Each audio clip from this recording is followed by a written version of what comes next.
Hey guys, kembali lagi bersama gue Philip Ferdi. Kali ini gue akan bicarain sebuah matriks atau sebuah perhitungan yang penting banget, yang mana gue habisin 3 tahun dari hidup gue untuk ngitungin itu aja. Gue udah sampai bosen ngitungin kayak beginian.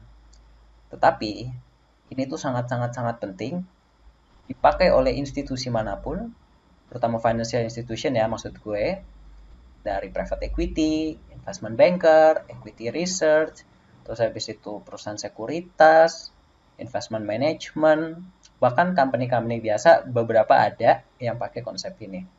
Konsep ini begitu pentingnya menurut gue, tapi sayangnya gue lihat di sini nggak pernah ada yang ngomongin. Mungkin ada sih, tapi dikit. Dan lebih banyak orang tuh lebih peduli sama net income, PBV, yang mana penting sih, tapi menurut gue ini lebih penting daripada yang tadi gue mention sih sebenarnya. Tapi sayangnya nggak ada yang ambil pusing dan nggak ada yang pernah belajar soal ini atau ngajarin orang lain tentang ini atau sharing-sharing soal ini. Sementara kali ini gue bakal ceritain kalian ini tuh apa, kenapa penting, dan kenapa kalian harus peduli sama dasar-dasar metode perhitungannya tuh gimana.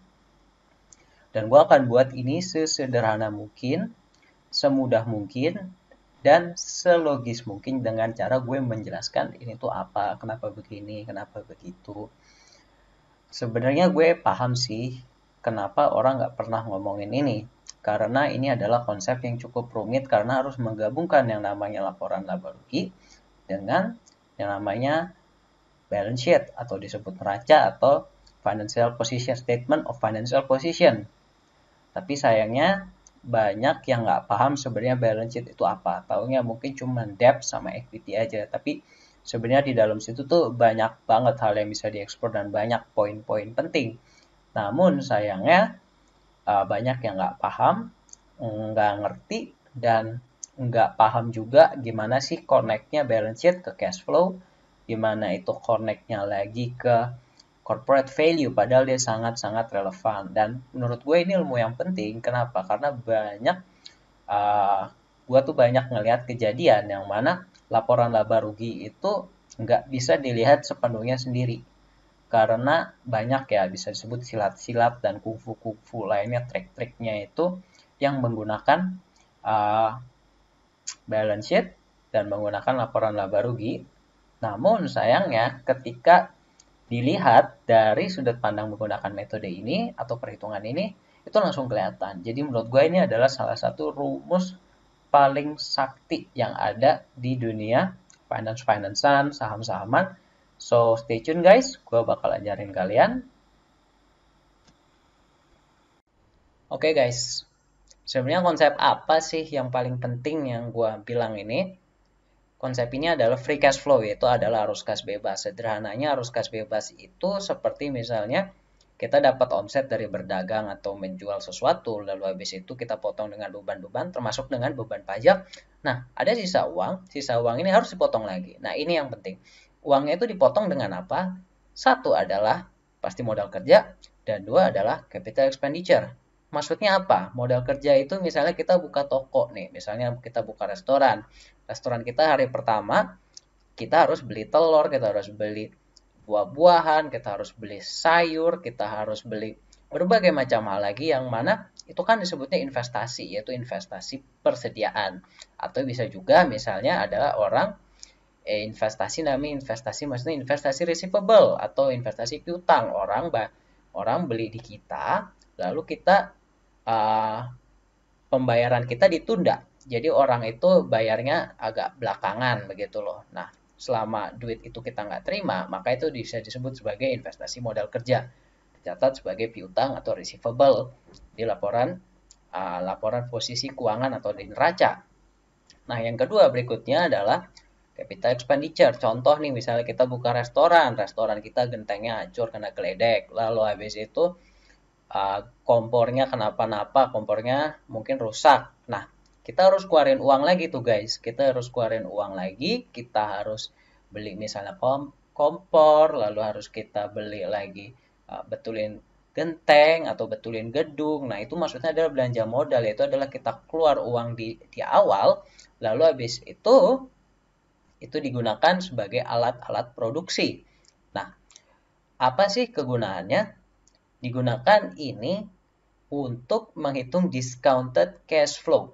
Nah, teman-teman bisa coba lihat video-video saya yang lama, yaitu video-video saya terkait konsep discounting dan asal-muasal harga saham, dan satu lagi adalah konsep yang jarang dimengerti orang, yaitu konsep enterprise value. Nah, coba dilihat, itu sangat-sangat berhubungan dengan video kita hari ini.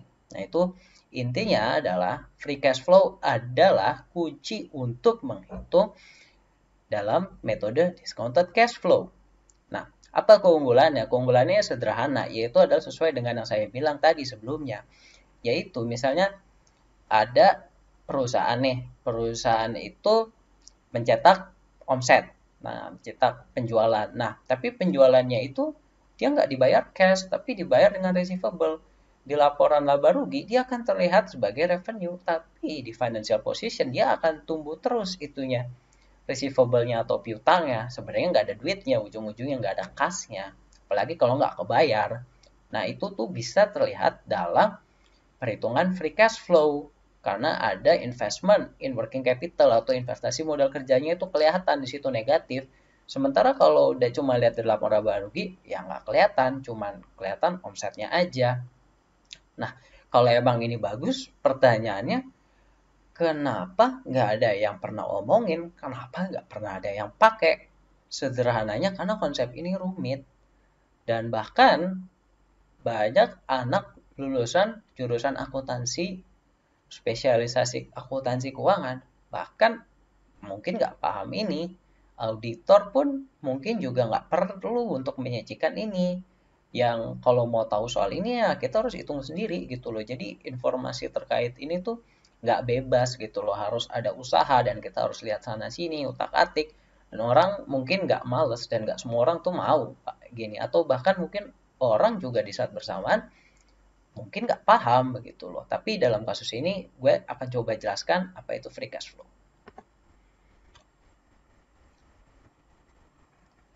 Nah, free cash flow sendiri itu dibagi menjadi dua, yaitu adalah free cash flow to the firm dan free cash flow to the equity.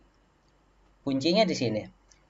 Free cash flow to the firm itu biasanya dipakai untuk perusahaan non finansial. Maka kita akan fokusnya ke sini dan ini connect dengan konsep video yang sebelumnya pernah saya buat, yaitu adalah soal tentang enterprise value. Sementara yang satunya lagi adalah FCFE atau free cash flow to the equity itu kebanyakan dipakai oleh institusi keuangan. Jadi mungkin dalam kasus ini kita nggak bakal bahas, tapi mungkin someday gue bakal jelasin tentang ini. Nah, jadi free cash flow to the firm itu menghasilkan apa? Dia menghasilkan enterprise value, sementara free cash flow to the equity yang menghasilkan apa? Ya sesuai namanya, menghasilkan equity. Nah, maknanya apa gitu loh? Free cash flow to the firm itu kan bisa dikatakan sebagai net benefit atau net manfaat, net arus kas yang bisa diterima sebuah perusahaan di masa depan yang dapat dibagikan kepada menjadi dividen untuk pemegang saham dan digunakan untuk bayar hutang berbunga dan juga bayar bunganya untuk pemberi pinjaman. Jadi ibaratnya adalah arus kas bebas. Nah, ini kata kuncinya. Arus kas bebas yang beneran bebas bisa dipakai untuk bayar hutang untuk penyedia hutang atau bisa juga buat kita gitu dari pemegang saham begitu loh. Makanya disebut arus kas bebas ke perusahaan, bisa dipakai siapa saja. Itu kuncinya.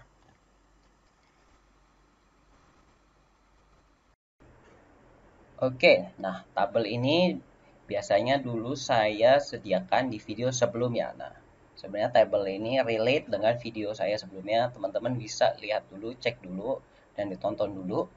Nah, tapi bedanya pada video tersebut itu saya cuma mention cash flow aja.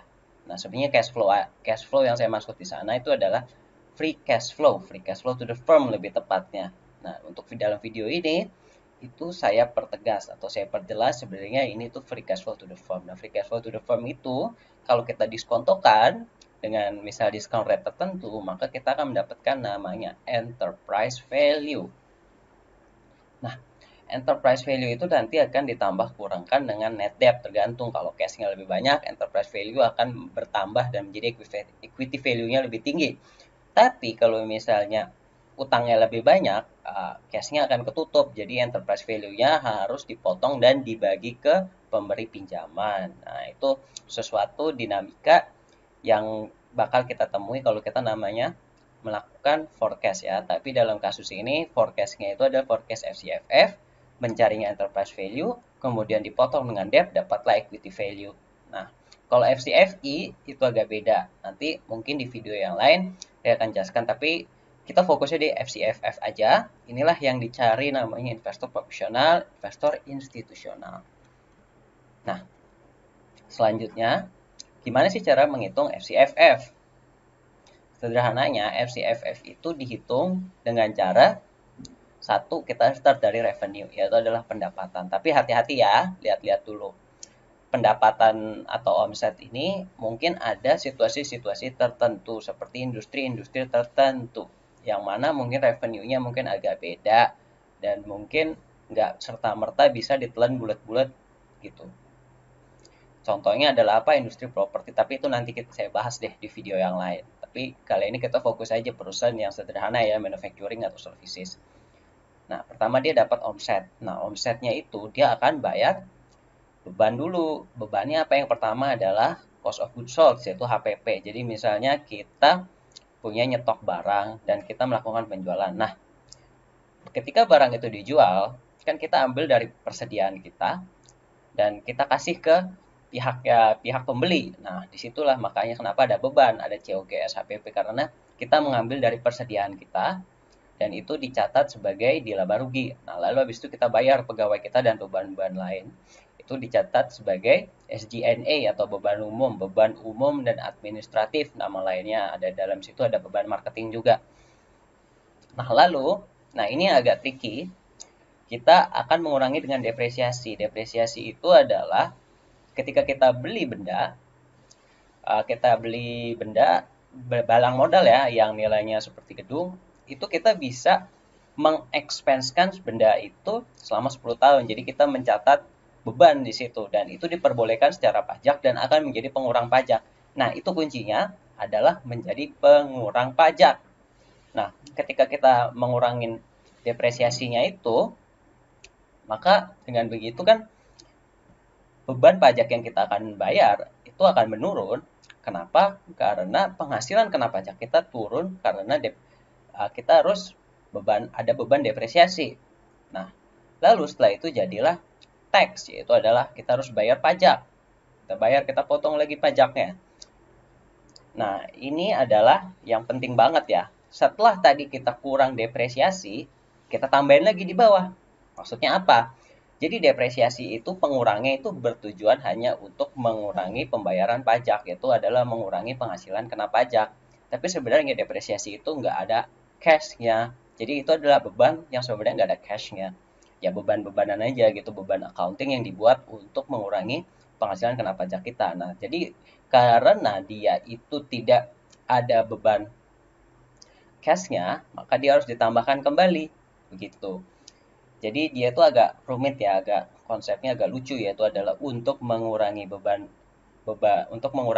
pajak, tapi di saat bersamaan dia juga nggak ada beban cashnya, maka harus ditambahkan.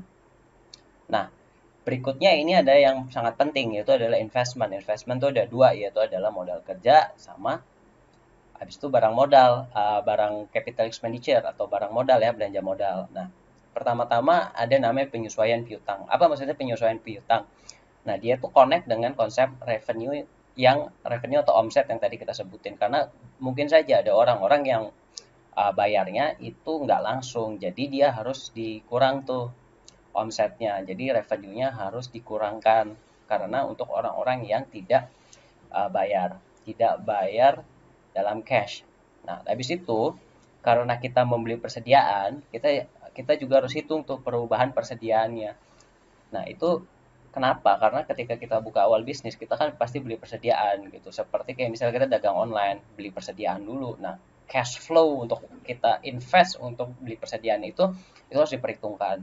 Nah, Yang terakhirnya adalah penambahan atau pelunasan hutang usaha. Maksudnya apa? Ketika kita beli persediaan, kita kadang-kadang belinya, biasanya sih nggak kadang-kadang, biasanya itu nggak beli dengan full full full dengan cash, tapi itu bisa juga dengan kita ngutang gitu loh. Jadi kalau misalnya kita beli persediaan 100, tapi kita ngutang 50, jadi sebenarnya pembelian persediaan kita adalah kita minus 100, tapi di saat bersamaan kita menambah hutang gitu loh. Hutangnya berapa? 50. Jadi netnya kita keluar duit berapa? Cuman minus 50 gitu loh. Jadi kalau misalnya perusahaan yang banyak menambah hutang usaha, artinya dia mengurangi arus kas pembelian persediaan dia gitu loh. Jadi minusnya lebih sedikit lah.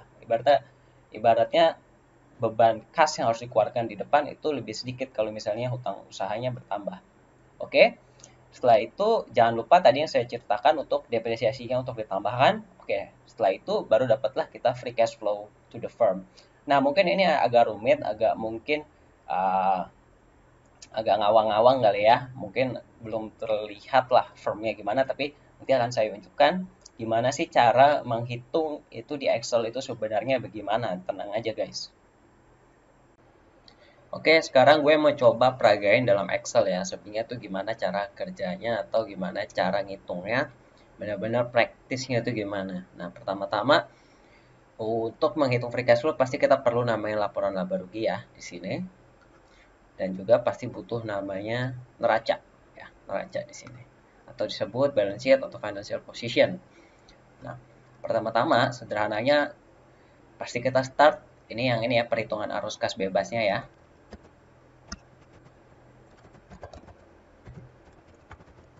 Ini saya tambahkan. Nah, pertama-tama pasti start dari omset. Ini sederhana, lalu dikurangin COGS. Lalu setelah itu dapatlah kita laba kotor. Nah, habis itu dipotong beban umum, dapatlah kita namanya EBITDA. Nah, kuncinya di sini yang agak tricky adalah depresiasi. Misalnya depresiasi kita, kita beli gedung dan kita menghitung bahwasannya setahun ya, kita mendapat manfaat 70. Coba lihat, laba usaha kita turun kan? Ya. Tapi karena laba usaha kita turun, efeknya apa? Pajak operasionalnya juga turun. Coba nih, kalau misalnya nggak ada depresiasi, pasti kita bayar pajaknya lebih banyak. Kenapa? Karena beban tadi itu akan mengurangin apa yang namanya kita sebut sebagai penghasilan kena pajak. Contohnya, tuh lihat, naik kan? Yang tadinya, kalau nggak salah sini tadi itu 38, sekarang jadi 55, tapi karena ada depresiasi, tuh dia menjadi lebih sedikit bayar bayar pajaknya. Nah, itulah keuntungan namanya depresiasi. Walaupun sebenarnya tuh nggak ada cash keluar ya di situ. Nah, alhasil dapatlah kita namanya NOPAT, yaitu adalah Net Operating Income After Tax. Mungkin ini nggak terlalu umum ya, tapi saya pribadi sangat suka ya pakai NOPAT itu. Tapi mungkin banyak investor retail yang atau investor pemula yang nggak begitu paham soal NOPAT. Tapi kalau investor profesional itu akan sangat-sangat peduli dengan namanya NOPAT. Nah, step selanjutnya, depresiasinya itu, ingat, depresiasinya itu kan uh, bisa disebut sebagai beban tapi nggak ada cashnya. Nah, maka dia harus dibalik nih, saya peragakan. Ini kan negatif 70 ya, jadi harus dibikin menjadi positif. Tuh, saya tambahkan ya, tadi itu saya adjust sedikit. Nah, jadi arus kasnya itu dari laba usaha setelah pajaknya itu kita tambahkan dengan depresiasi. Apa? Karena nggak ada arus kas keluar di sini, makanya harus dia di add back atau ditambahkan kembali. Gitu. Makanya saya coba saya tulis deh, saya peragain ini mesti di positif ya. Depresiasinya positif, sementara di sini depresiasinya ini untuk memperjelas saya bikin jadi negatif.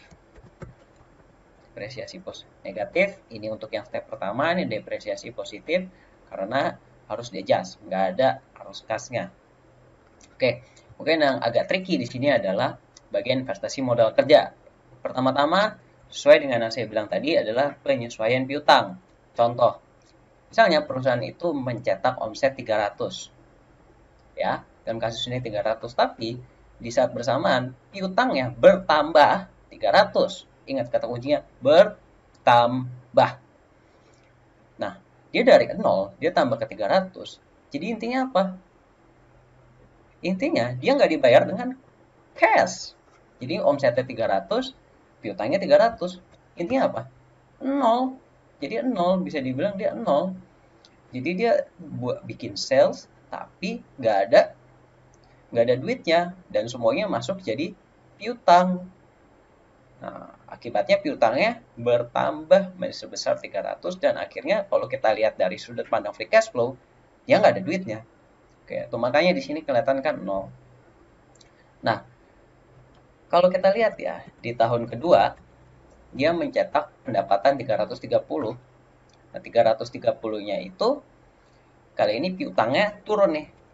Dari 300 ke 280. Maknanya apa? Maknanya dia dapat penjualan 330, tapi di saat bersamaan piutangnya turun. Artinya apa kalau piutang kita turun? Artinya kita dibayar orang kan? Nah, makanya itulah maksudnya kenapa di sini positif 20, karena dari piutang kita yang kemarin kita dibayar 20. Itu maknanya. Nah, kalau let's say nih dia ternyata dibayar semua nih. Dalam kasus ini let's say kita ceritanya coba dibayar semua. Tuh. Saya nolkan ya di sini. Nah, tuh dia akan kelihatan tuh. Dia akan muncul cash flow-nya minus 300 di sini karena penyesuaian karena nggak dibayar. Di saat di sini dia akan nambah tuh. Jadi 300 artinya apa? Dia sudah dibayar. Nah, itu intinya. Oke, next. Ini adalah pembelian persediaan. Nah, lihat nih awal buka kan nggak ada persediaannya, terus dia invest tuh, dia keluar duit, yaitu adalah persediaannya bertambah sebesar 500.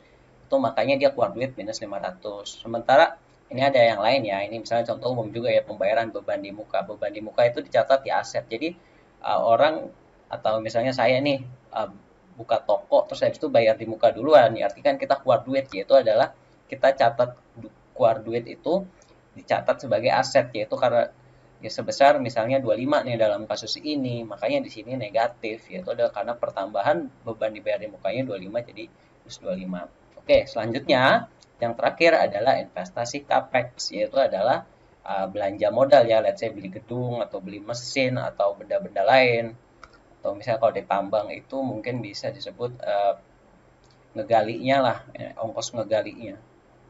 Nah, investasi capex-nya itu berapa? Minus 75. Ya, karena dia beli sebanyak 75 gitu loh. Oke, sih sederhananya itu aja untuk menghitung free cash flow dan akhirnya kita mendapatkan free cash flow sebesar segini. Nah, jadi inilah keunggulan namanya free cash flow, yaitu adalah dia akan melihat ada namanya investasi modal kerja ya. Jadi kalau kita lihat nih trik-trik yang biasanya muncul yaitu adalah jualan 300 tapi 300-nya nggak jadi cash, dia cuman kelihatan di sini aja nih di laporan laba rugi ya cuma 300 tapi piutangnya nambah 300, jadi ya sama aja bohong. Nah, hal-hal seperti ini tuh bisa terlihat.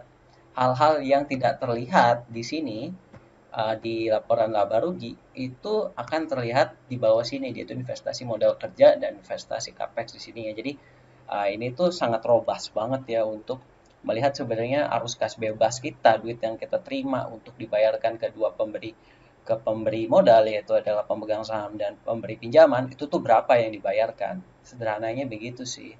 Oke guys, sebenarnya itu aja. Itu yang bisa gue ceritain. Terima kasih udah mendengarkan dan nonton. Seperti biasa, like, share, and subscribe. Jangan lupa komen.